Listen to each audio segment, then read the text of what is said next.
আসসালামু আলাইকুম, কেমন আছেন সবাই?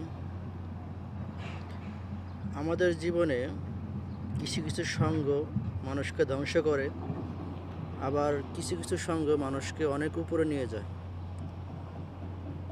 ধরুন, আপনি যদি ভালো মানুষের সঙ্গ ধরুন, দেখবেন আপনি মানুষটা কীরকম, তার লক্ষ্য কীরকম, তার পরিকল্পনা কীরকম, তার ফিউচারের প্ল্যানিং কীরকম।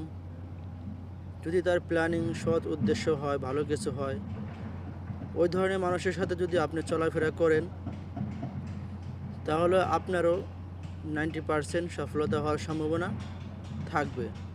যদি আপনি দেখেন যে মানুষটার কোনো ফিউচারের চিন্তা নাই, ভবিষ্যতের চিন্তা নাই, কোনো প্ল্যানিং নেই, ফিউচার নিয়ে ভবিষ্যৎ নিয়ে কোনো প্ল্যানিং নেই, ভালো কোনো পরিকল্পনা নেই, উদ্দেশ্য নেই, তার সাথে যদি আপনি উঠা বসা করেন, তাহলে আপনার জীবন আস্তে আস্তে ধ্বংসের দিকে যাবে। সুতরাং যাদের লক্ষ্য ভালো, উদ্দেশ্য ভালো, প্ল্যানিং ভালো, ওই ধরনের মানুষের সাথে চলাফেরা করুন। ভবিষ্যৎ আপনার উন্নত হবে, আপনার পরিকল্পনাও অনেক ভালো হবে, আপনার চিন্তা ভাবনা সব কিছুই আপনার ভালো হবে।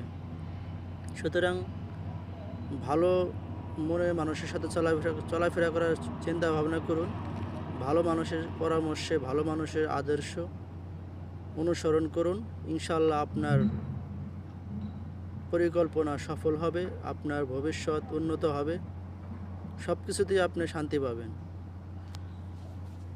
এরকম মানুষের সাথে চলা ঠিক না, যে যার কোনো উদ্দেশ্য নাই, যার কোনো পরিকল্পনা নাই, খায় দায় ঘুমায়, এরকম অলস, সবসময় পরিশ্রমী, সঠিক চিন্তা ভাবনা মানুষের সাথে চলাফেরা করবেন, পজিটিভ মানুষের সাথে চলাফেরা করবেন, আপনারও পজিটিভ কিছু হবে, ভবিষ্যৎ হবে, ভালো কিছু করতে পারবেন। কখনো নেগেটিভ মাইন্ডের মানুষের সাথে চলাফেরা করা ঠিক না।